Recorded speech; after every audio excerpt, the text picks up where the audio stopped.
El accidente. El error de comunicación. 1 de febrero, 1970. 1090 personas viajaban en el Zarateño con destino hacia Retiro.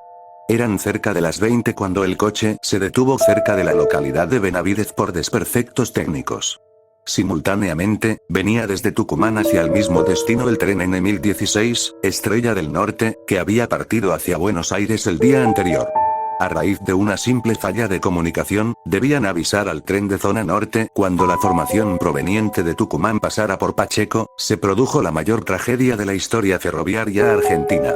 El tren de Tucumán venía a toda velocidad cuando sus dos locomotoras se incrustaron en los últimos vagones del Zarateño. En su momento, detallaron que el tren detenido en zona norte recorrió 80 metros tras el impacto. Hubo 236 muertos. Fue la tragedia de trenes con más muertos de la historia argentina. Para colmo, en aquel entonces, la zona de la tragedia contaba con poca iluminación y era prácticamente descampada, lo que dificultó más la ayuda inmediata. Sin embargo, la magnitud del accidente fue tal que tardaron poco en aparecer en el lugar vecinos de los alrededores, ambulancias y dotaciones de bomberos, además de las víctimas que a pesar del duro impacto, quedaron con las suficientes fuerzas para auxiliar al resto de los pasajeros. Fueron más de 500 los heridos.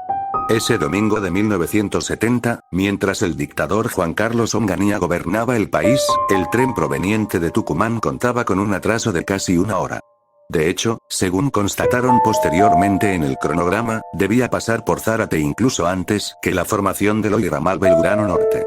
Por ese motivo, cuando los maquinistas Alfredo Amoroso y Juan Diózquez pasaron la estación de Benavídez y vieron la señal de vía libre, aumentaron la velocidad para ganar algo de tiempo, sin siquiera imaginarse que el Zarateño estaba detenido cerca del lugar, tras una pequeña curva cercana al arroyo Las Tunas.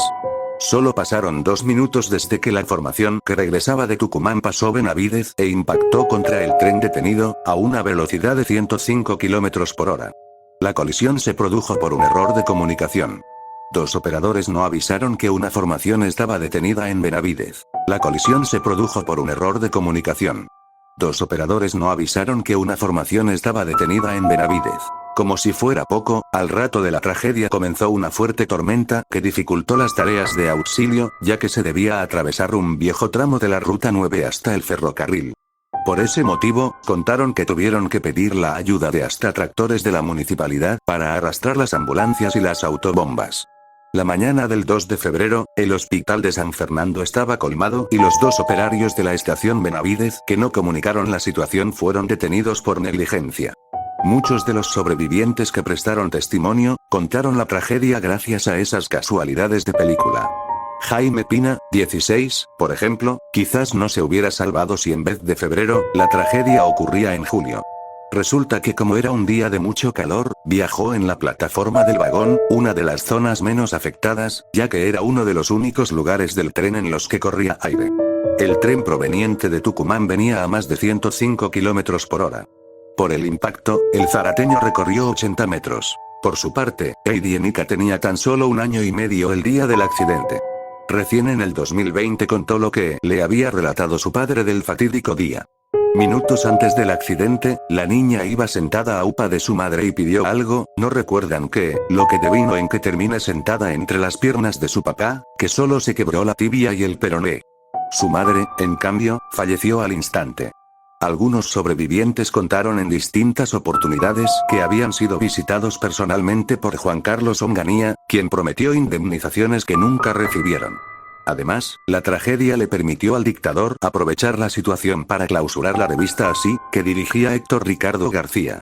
El gobierno de la Revolución Argentina ha seguido con atención las sucesivas publicaciones de la revista Así, a las que caracteriza un sensacionalismo que no se detiene en lucrar con los más bajos instintos y pasiones. Dicha actitud se ha acentuado ostensiblemente con referencia a la catástrofe que enluta al país, excediendo cualquier límite compatible con el sentimiento ético colectivo, decía el decreto N600 con el que clausuraban la revista. Onganía deseaba terminar con la revista mucho tiempo antes, y las fotos del accidente que publicaron al día siguiente fueron la oportunidad perfecta para tomar la decisión.